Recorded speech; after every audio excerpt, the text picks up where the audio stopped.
श्रीमन्महादेवाय नमः। हरि ओम।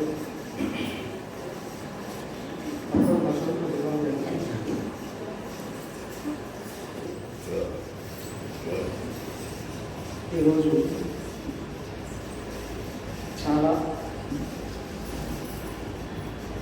శుభదినం అనడం కంటే శక్తివంతమైన దినం, పవర్ఫుల్ డే. అనేక రకాలైన ఆధ్యాత్మిక సందేశాలు కలిగినటువంటి రోజు.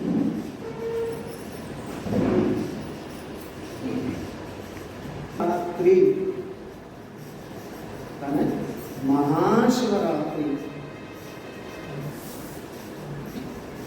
చాలా గొప్పదైన శివ మంగళకరం.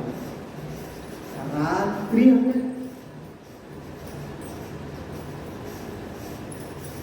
సూర్యుడు అస్తమించిన సమయం. సూర్యుడు జీవుడు ఒక విధంగా బహిర్ముఖుడైనటువంటి జీవుడినే అహంకారం అని అంటారు. జనరల్గా రాత్రి అంటే చీకటి అనుకుంటాం కదా, కానీ అహంకారం అస్తమించిన సమయం ఏది ఉందో అది శివరాత్రి అని అందరూ మేల్కొంటారు కదా. మేల్కొనుంటే పగలు అని కదా. రాత్రి అంటే నిద్రపోయే సమయం, శివరాత్రి అంటే మేలుకో ఉన్న సమయం. ఎక్కడ అయితే అహంకారం అస్తమించి మంగళకరుడైన చైతన్య స్వరూపుడు సదాశివుడు భగవంతుడు మేలుకో ఉన్న సమయం అండి. దానికి ఏమన్నారు? జ్యోతిర్లింగం ఉద్భవించిన రోజు. శివుడు జ్యోతిస్వరూపుడై ఉద్భవించినటువంటి రోజు. శివుడు ఎక్కడ ఉన్నాడు?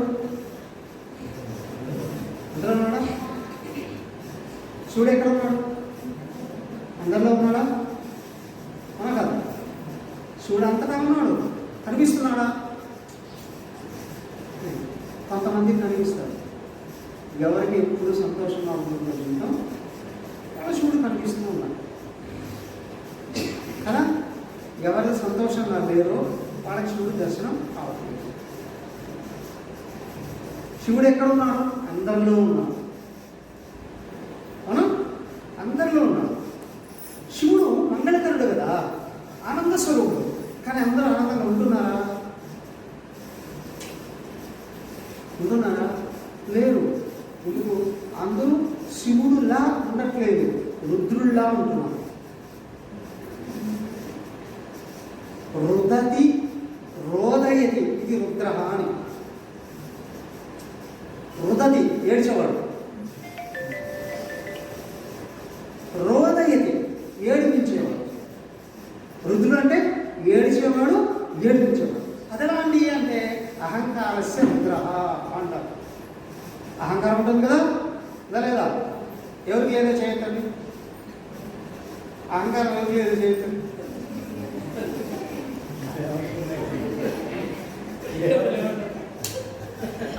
సారీ, నేను చెప్పడం ఏమన్నా తిప్పించేమన్నా చెప్పారా అని అనుకుంటున్నాను కదా. ఇదే చెప్పా, కావాలని చెప్పా. ఎవరికి ఏదంటే అహంకారం అన్ని అయితే హెచ్చు తగ్గులుగా ఉంది. కొంతమందికి కొంచెం ఉంది, కొంతమందికి ఎక్కువ ఉంది. అయితే అహంకారం ఎవరికి ఎక్కువగా ఉందో వాళ్ళు ఏడవనైనా ఏడుస్తారన్నా, ఏడిపించినైనా ఏడుస్తారు. అలాంటి అని అంటే అహంకారం వ్యక్తమైన స్థితిని ఏమంటారు తెలుసా? Complex. Inferiority complex, superiority complex. నేను ఏమి తిరిగిన వాడిని ఎవరు వచ్చాడు అక్కడ ఆపేసాడు ముందుకు రాకండి. అనుకోవడం అహంకారమే.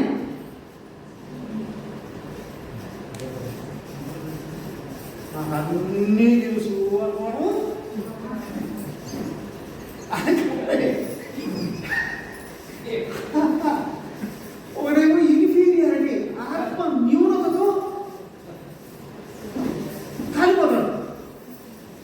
ఒకడేమో అతి విశ్వాసంతో రగిలిపోతారు.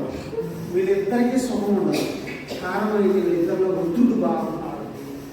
ఏకాదశ రుద్రుల్లో ఒకడు శివుడు, శివస్వరూప మంగళకర అని. ఎవరైతే అంటే అహంకారం ఉంది, ఎప్పుడు వరకు ఉంటుంది? పోయేదాకా ఉంటుంది. ఎవరు పోయేదాకా? ఈ దేహం పోయేదాకా కాదు. దేహం పోతే అహంకారం ఉందా?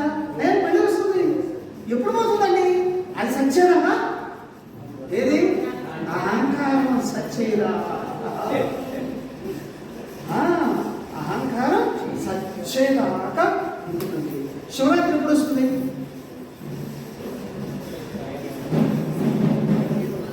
శివప్రసాదం వస్తుంది.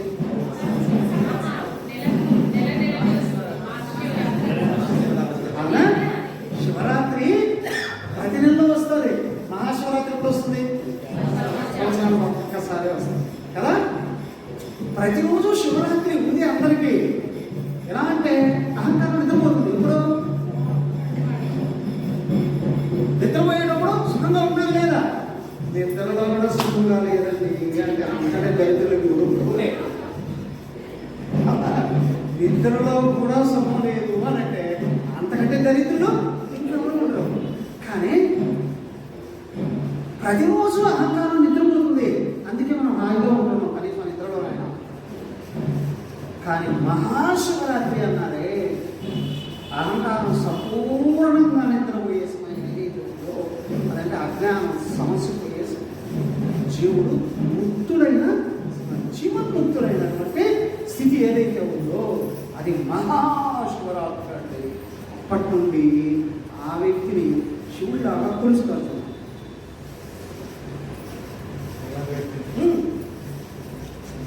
ఎవడిలో జీవుడు, ఎవడిలో రుద్రుడు వెళ్ళిపోయి శివుడు పూర్తిగా వ్యక్తమయ్యాడో, శివుడు వ్యక్తమైన రోజుని శివరాత్రి అన్నారు.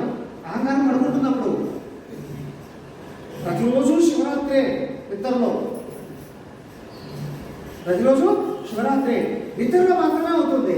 కానీ ఎవరిలో అయితే అహంకారం సంపూర్ణంగా నశించిపోయిందో, అజ్ఞానం పూర్తిగా పోయిందో వాళ్ళకి మహా శివరాత్రి అండి. వాళ్ళ జీవితంలో ఇంకా దుఃఖం అనేది రానే రాదు. ఏం జరిగినా ఆనందంగానే ఉంటుంది. విచిత్రం ఏంటంటే ఆ స్థితి రావాలి అంటే శివుడిని నిరంతరం తెలుసుకోవాలి. శివుడిని తెలుసుకో, శివరాత్రి వస్తుంది జీవితం. గమనించి చూడండి, మన ఏడుపులన్నీ దేని కొరకు ఉంటాయి? దేని గురించి ఉంటాయి? మనుషులు మాత్రమే కదా ఏడుస్తారు. దేని గురించి ఏడుస్తారు?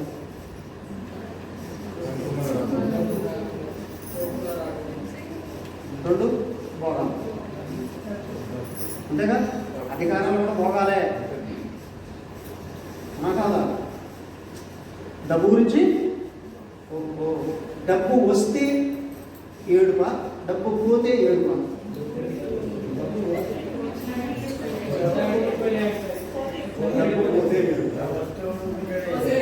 అయ్యా బాబు, ఎదురుంటోడికి 10 లక్షలు వచ్చాయి, పక్కింటోడికి 1 కోటి రూపాయల లాభం వచ్చింది.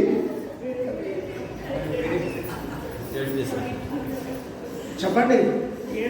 ఫర్ ఎగ్జాంపుల్ ఏమనుకోకు, అండక్ష ఎదురుకోవడం చెప్తున్నాను. ఆయనకే 1 కోటి రూపాయలు ఏదో లాటరీ వచ్చేసిందో లేకపోతే ఏదో వచ్చేసింది. ఇప్పుడు ఆయన సంతోషంగా ఉంటాడా?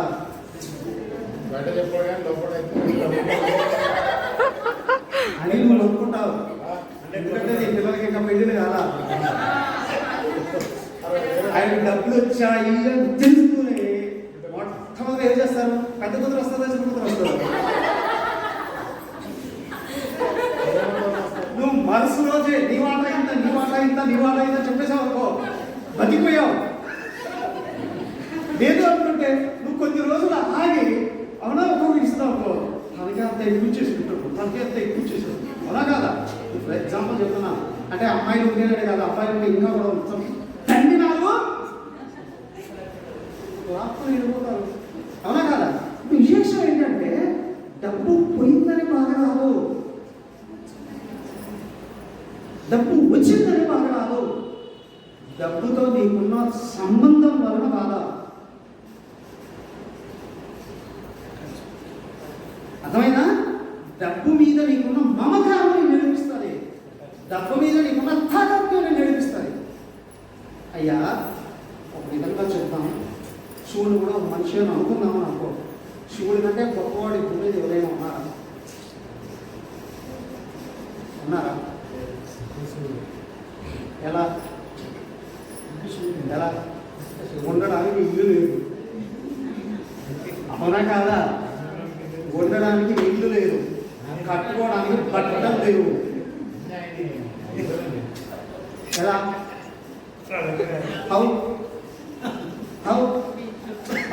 ఏంటంటే దృష్టి కొంచెం లోపలి ఆలోచన చేస్తే అసలు టెక్నిక్ బయటకు వస్తుంది. ఇప్పుడు చూడండి, శివుడు ఎప్పుడు ఆనందంగా ఉంటాడో ఉండడా? ఎప్పుడు ఆనందంగా ఉంటాడు. కానీ బాగా గమనించండి, శివుడికి ఏముంది? ఇల్లుందా? లేదు. వస్తు వాహనాలు ఏమైనా ఉన్నాయా? లేవు. కట్టుకోవడానికి మంచి బట్టలైనా ఉన్నాయా? ఒంటి మీద నగలైనా ఉన్నాయా? కనీసం తినడానికి బొచ్చలు ఉంటాయి, ఉందా? ఏమి లేదు. కానీ ఎలా ఉంటాడు? అయితే ఇప్పుడు మాట్లాడచ్చు, ఏం స్వామి తనకంటూ ఏమి లేకపోతే ఆనందంగా ఉంటాము అని అంటారా? అనలేదు. అనగారు.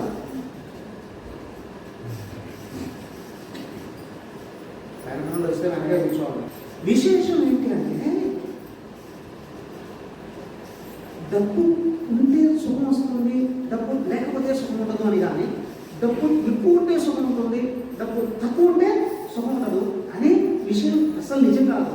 నీకు డబ్బుతో ఉన్న కాలాజ్ఞాన్ని బట్టి నీకు సుఖ సంతోషాలు ఆధారపడుతుంది. ఇప్పుడే అనుకున్నాం శివుడికి ఏముందంటే ఏమీ లేదు అని. హిమాలయాలని ఎవరివి?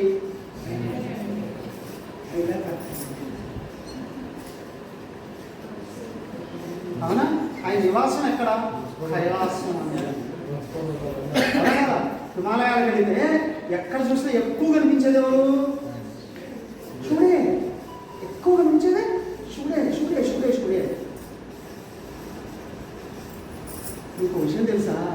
వాళ్ళు కూడా గృహస్థ వేషాలు వేశారు. అక్కడ కూడా అప్పుడప్పుడు రాగద్వేషాలు బయట చూస్తూ ఉంటాయి.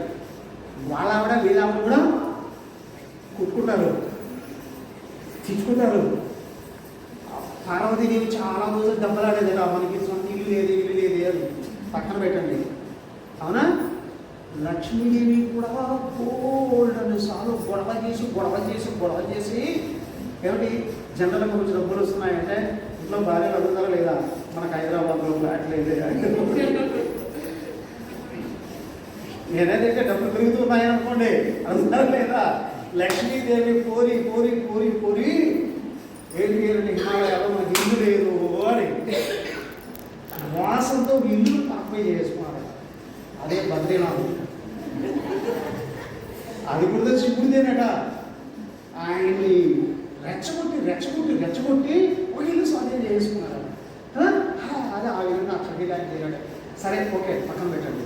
విషయం ఏంటి అంటే అన్నీ ఉన్నాయండి అని అనుకుంటాం, కానీ నాది అనేది ఆయన లోపల భావనే లేదు. అందుకే శివుడు ఎప్పుడు ప్రశాంతంగా ఉంటాం. బాగా గుర్తించాల్సింది ఏంటి అంటే ఇక్కడ ఉన్నటివన్నీ ఆయనది అని ఎవరు గుర్తు చేసుకుంటారో వాటితో ఆరాత్మ తగ్గుతారు. ఎందుకంటే ఇప్పుడు ప్రాక్టికల్గా గుర్తించుకోగలగాలి. వస్తూ బేర్ బాడీతోనే వస్తారు అని అంటారు. ఇంకా కొంచెం వెలిగిపోయి చూస్తే బాడీ కూడా రాదు, ఇక్కడికి వచ్చిన తర్వాతనే బాడీ తయారు చేసుకుంటారు. అవునా కదా? జీవుడు ఈ లోకంలోకి వచ్చిన తర్వాతనే ఒక తల్లి గర్భంలోకి వెళ్ళి దేహం తయారు చేసుకుని ఇక్కడ తెచ్చుకుంటాడు. అవునా? ఈ దీన్ని పెంచుకుంటాడో పోషించుకుంటాడో ఏమైనా చేసుకుంటాడు. మళ్ళీ వెళుతున్నాడు అంటే బాడీ కూడా బాడీ మీద ఉన్నవి బాడీకి సంబంధించిన వాడివే కాదు, బాడీ కూడా వినదు. అది కూడా ఇక్కడ మత గర్భం, అదే గర్భంగా వదిలేసి వెళ్ళిపోవాల్సిందే. ఈ విషయం బాగా గుర్తుంచుకో పూర్తిలో. అయితే మరేమి లేదు అనుకోవాలండి, మళ్ళీ అనుకోగలరా? ఇంకో విషయం ఏంటి అంటే, భగవంతుడు తెలివితేటలు ఇస్తున్నాడు, సంపాదించు,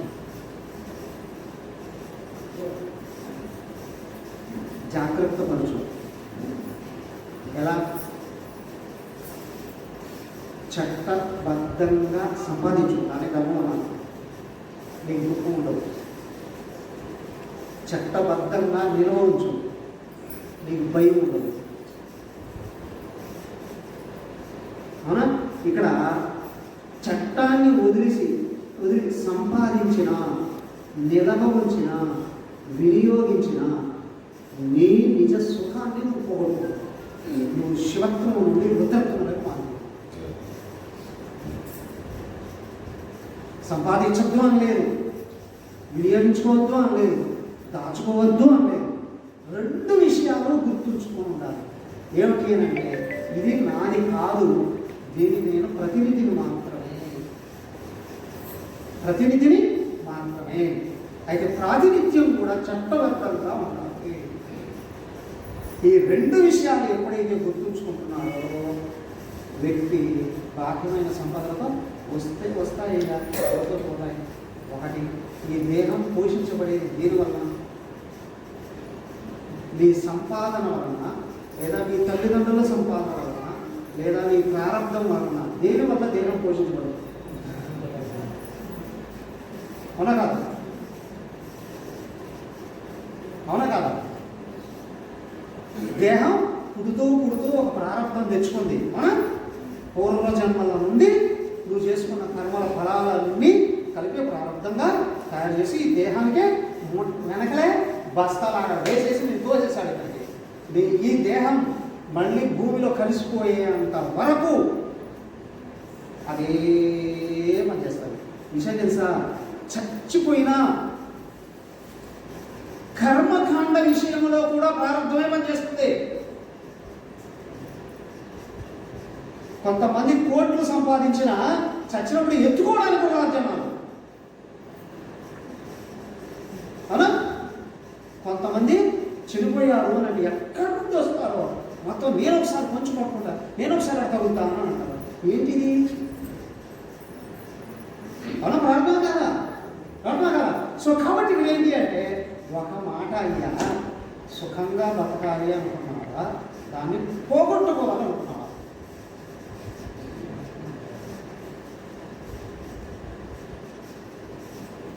సుఖంగా బతకాలనుకున్నావా, దాన్ని పోగొట్టుకోవాలనుకున్నావా?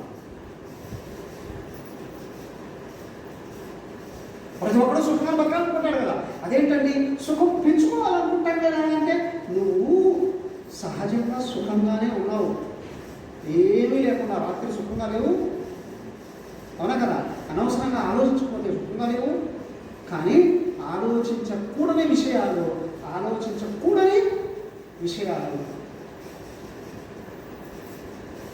ఉండకూడని సంబంధాలు నీ మనసును చల్లాచెదర చేసి నీ సుఖాన్ని నువ్వు కొంచెం పోగొట్టుకుంటున్నావు. ఎలాగా? ఇదిగో శివరాత్రి చూపిస్తుంది. ఇప్పుడు పద్మాసనం చాలా చూపిస్తున్నాడు. ఏం స్వామి మీతో పోల్చుకుంటున్నారా? అవునా? ఆయన సన్యాసులు కదా, సన్యాస శివుడు సన్యాస. ఆయన ఇల్లు లేదు కానీ ఒక ఆవిడ ఒక పక్క కూర్చునేసింది. అవునా? ఇంకొక ఆవిడ నెత్తినేమి చూసి, అవునా కదా? నెత్తినే కూర్చునేసింది. ఆయన ఎప్పుడు హ్యాపీ. శివుడు అసమర్థుడా?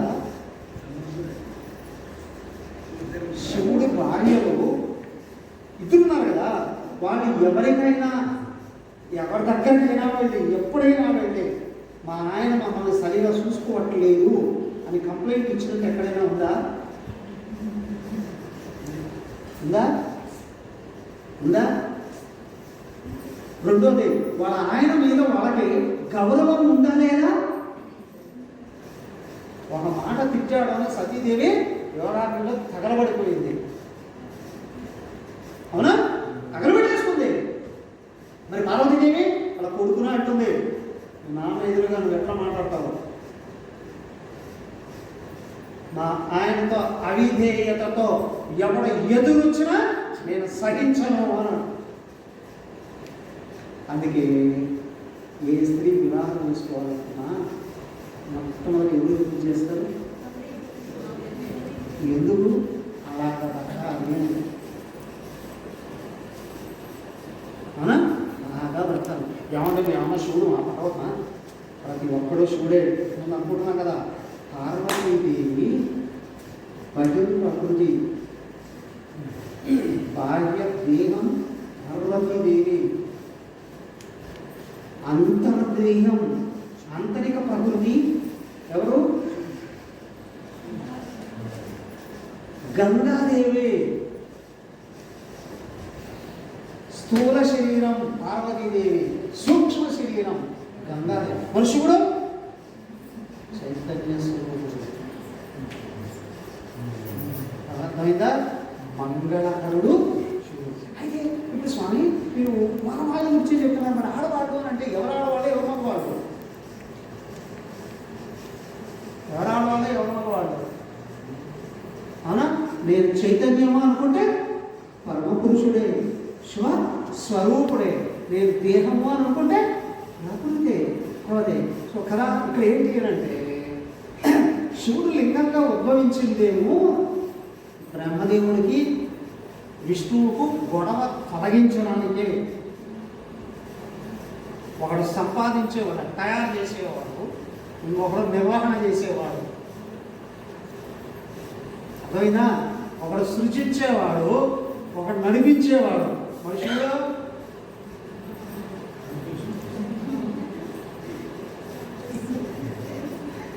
అవునా? ఏం చేస్తాడు? లేయం కరపండి అని. ఎక్కడన్నా చూసారా ఆయన ఆ పని చేసినట్టు?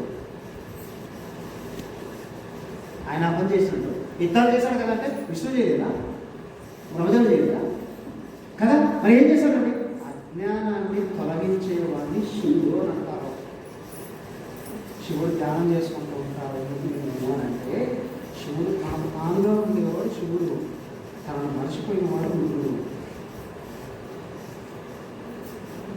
శివ రాత్రి అని దేన్ని అంటాము అంటే తన నిజస్వరూపం చైతన్యం గుర్తించి ప్రకృతితో, అంటే దేహము లోపలితో దేహం ఉందా, వాటితో చుట్టూ ఉన్నటువంటి విషయాలతో కూడా లోపల తాదాత్మ్యం లేనివాడు ఎవరైతే ఉన్నాడో వాడు శివుడు.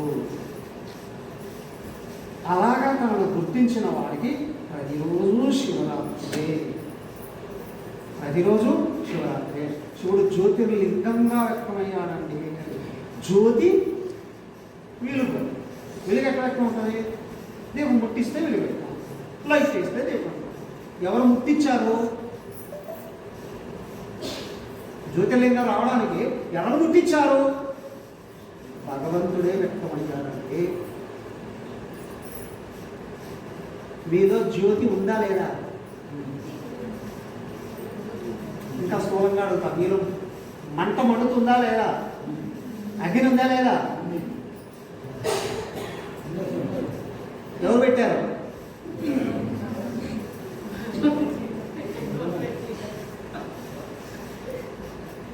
ఇప్పుడు అడగచ్చు, స్వామి మనసులోనా ఇంట్లోనా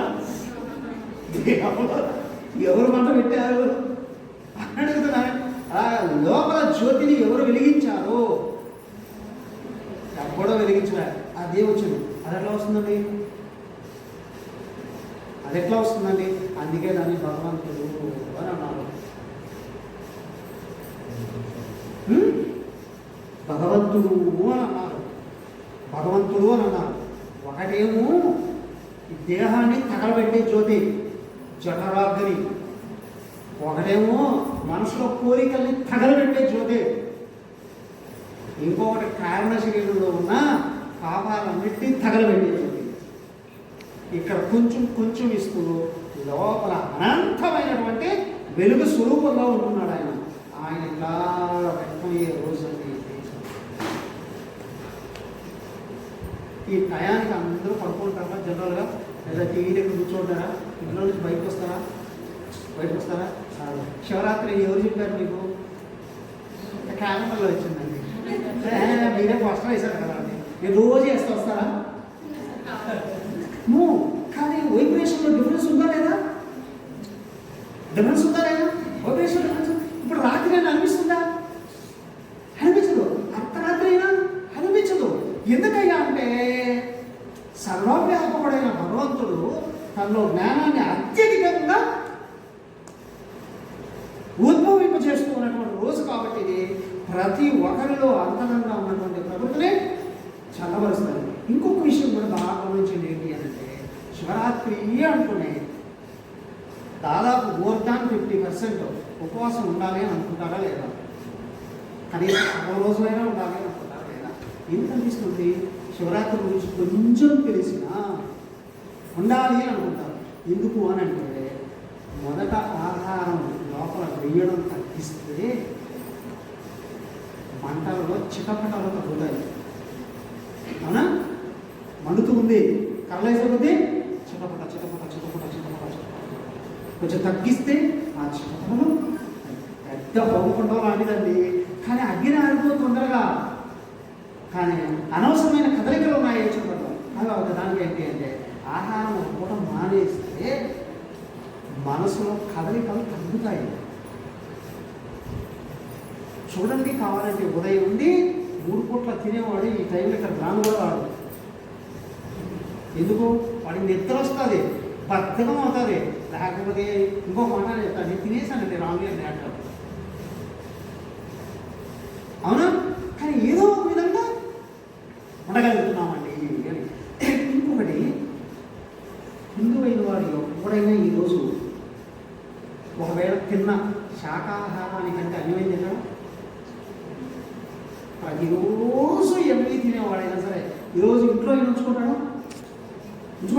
లేదు, ఇల్లంతా శుభ్రంగా ఉండాలండి. అవునా? ఆ ఇల్లంతా శుభ్రంగా ఉండాలి, ఈ ఇల్లు కూడా శుభ్రంగా ఉండాలి, ఆ లోపల ఇల్లు అది కూడా శుభ్రంగా ఉండాలి. అస్సలైంది ఇంకొకటి ఉంది, సెప్టిక్ ట్యాంక్ లాంటిది, అది కానీ శుభ్రం అయిపోయింది, అది తపస్సుతో జ్ఞానంతో శుభ్రమవుతుంది. అది శుభ్రమైతే నువ్వు సాక్షాత్తు పరమశివుడివే. నీ జీవితం మహాశివరాత్రి. నువ్వు ఎక్కడున్నా నీ జీవితం వెలుగు, జ్యోతి. లింగం అంటే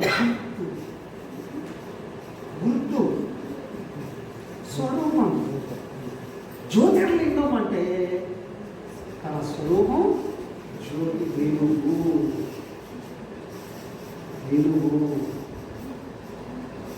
మన జీవితం జ్ఞానం అనే వెలుగు ఇక్కడ ఉందో కాన్ఫిడెన్స్ వస్తుంది. అది ఆత్మజ్ఞానం ఉన్న చోట భయం అస్సలే ఉండదు.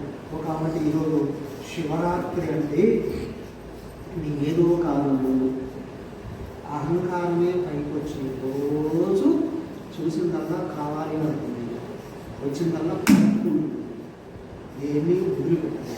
కానీ శివుడు చూపిస్తున్నారు, వస్తూ ఉంటాయి, పోతూ ఉంటాయి, ఏమీ పట్టుకోదు మనస్సుతో. తన భాగ్యంగా అన్నారు, వస్తువుకు చట్టంతో కట్టి పెట్టేయాలి అంతవరకే, కానీ మనస్సుతో పట్టుకోకూడదు. ప్రపంచాన్ని ఎవరైతే మనోబుద్ధులతో పట్టుకోకుండా, మనస్సుతో పట్టుకోకుండా ఊహించుకున్నారా దుఃఖాన్ని పోదు. అదే బుద్ధి లోపల ఉన్నటువంటి తత్వాన్ని పట్టకుండా అహంకారం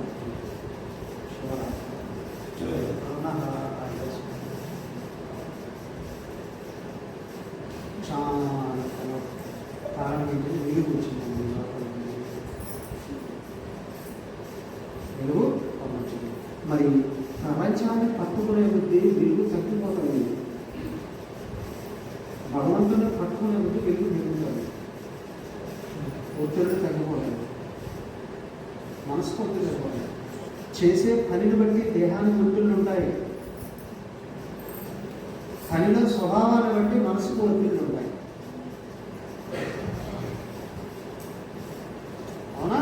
దేహానికి రోగం వచ్చినంత మాత్రాన వ్యక్తి నిర్వీర్యుడు కాడు. మనసుకు రోగం వస్తేనే నిస్సత్వం ఆహిస్తుంది. కొంతమందికి కించిత జ్వరం వచ్చిందంటే ఆకస్మాత్తుగా పడతారు కదా. కొంతమంది ఒళ్ళు నిండా మాడిపోతున్నా పని మీద నుంచి ఉంటుంది రోజు పోతాది. ఏంటి దాని నుంచి ఆలోచన చేసుకోవాలి. దీనికి కారణం ఏంటంటే మనోబలం అంత బాగా ఉందండి. కారణం ఏంటి అంటే దైవబలం ఉన్న చోట మనోబలము ఉంటుంది, దేహానికి బలం ఉంటుంది. కానీ దైవబలం ఎక్కడైతే తగ్గిందో ఏమంటుంది? రహబీతుల్లో అన్నారే, నిత్యం కనీసం 45 నిమిషాలు ఆర్తిగా దేవుడిని తెలుసుకునే వారికి ఏ రాహు కేతువులు తక్కువ. ఒకవేళ రాహు కేతువులు ఉన్నా హెల్ప్ చేస్తారు. గమనించి చూడండి. ఈ పూజలు శాంతి ఎవరు చేసుకుని ఉంటారు కదా, ఎక్కడ గురుబలం ఉందో, గురువు అండగా ఉన్నాడో, రాహువు కేతువు శని అందరూ హెల్ప్ చేస్తారు. అవునా? ఎక్కడ గురుబలం తగ్గిందో మొట్టమొదట రాహువు కేతువు శని అందరూ అందరూ ఏడుస్తారు. దానికి ఏంటంటే మన భగవంతుడు వరకు గురువును పట్టుకున్నారా, గురువుతో ఉన్నాడు అంటే గురువు ఎవరుగా లోపల నాకు చెప్పిందనే గుహారశ్చ అంధకారశ్చ గుహారోహం నీవు భగవంతుడిని పట్టుకోవడం ఎట్లా తెలిసింది? దానికి మాది గురువు అన్నమాట. సో కాబట్టి గురుభక్తి దైవభక్తి ఎవరిలో ఉందో సరైనటువంటి జ్ఞానంతో వాళ్ళ జీవితం అంతా శివరాత్రి, జీవితం అంతా శివరాత్రి, జీవితం అంతా శివరాత్రి. అది లేనివాడు ఎక్కువ తింటే సుఖం అనుకుంటాడు, ఎక్కువ అనుభవిస్తే సుఖం అనుకుంటాడు, ఎక్కువ ఉంటే సుఖం అనుకుంటాడు. కాదు కాదు కాదు కాదు.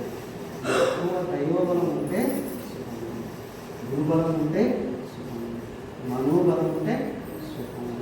అవసరమైంది. దేహం బలహీనంగా ఉన్నా అసలు బలం నీకు నువ్వేనయ్యా. అవునా? మనిషికి శక్తి ఎక్కడి నుంచి వస్తుంది? ఆత్మ నుండి వస్తుంది. జ్ఞానం ఎక్కడి నుంచి వస్తుంది? ఆత్మ నుండి వస్తుంది. అవునా? బలం ఆత్మ నుండి వస్తుంది. ఆత్మ నిందతే యమధర్మరావు చెప్తారు, విద్యయా అమృతత్వం. శివుని ఆరాధించి ఆయన స్వభావాన్ని తెలుసుకొని ఎవరు అనుసరిస్తున్నారో వారికి అనంతమైన బలం ఆత్మ, అనంతమైన జ్ఞానం ఆత్మ, వారే ఆత్మ. అదే సచ్చిదానంద స్వరూపుడు. దైవానికి దగ్గరయ్యే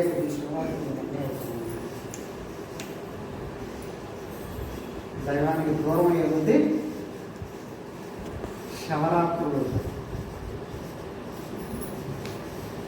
అవునా? శవం ఇంట్లో ఉంది అంటే అప్పుడు నిద్రపోం. శివుడింట్లో ఉంటే ఇప్పుడు నిద్రపోం. ఇది తినకపోయినా ఆనందం, అక్కడ తిన్నా.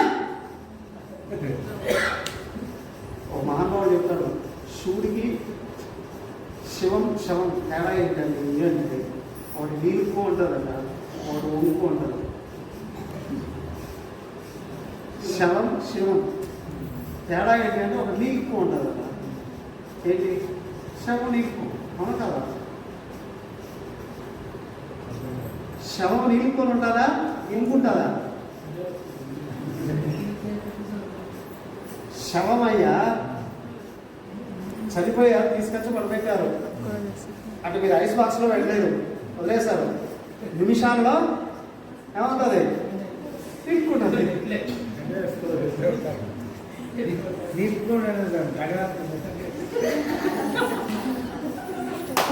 అదే కదా అసలు విషయం ఏంటంటే, ఇక్కడ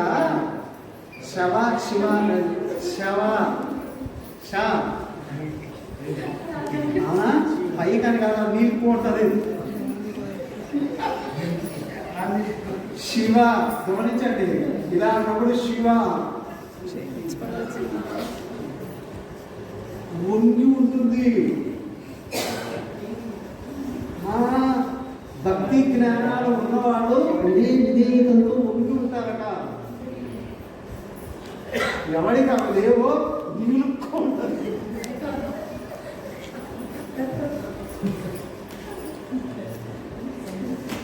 ఏవయ్యా శవాన్ని ఏం చేస్తారు? తగలబెడతామండి, అవునా కదా? ఏదో పాతి పెడతామండి. శివుని ఏం చేస్తాము? అమ్మ గుడి కట్టిస్తాము. మీ పొలంలో ఎక్కడో ఇది చిన్న శివలింగం దొరికిందనుకో, వెంకటేశ్వర గారు ఏం చేస్తారు? చిన్న మంత్రమైనా కట్టిస్తామండి దాని సైజుని బట్టి కదా. శివుడికి గుడి కట్టి పూజిస్తారు. శవాన్ని తీసుకెళ్ళి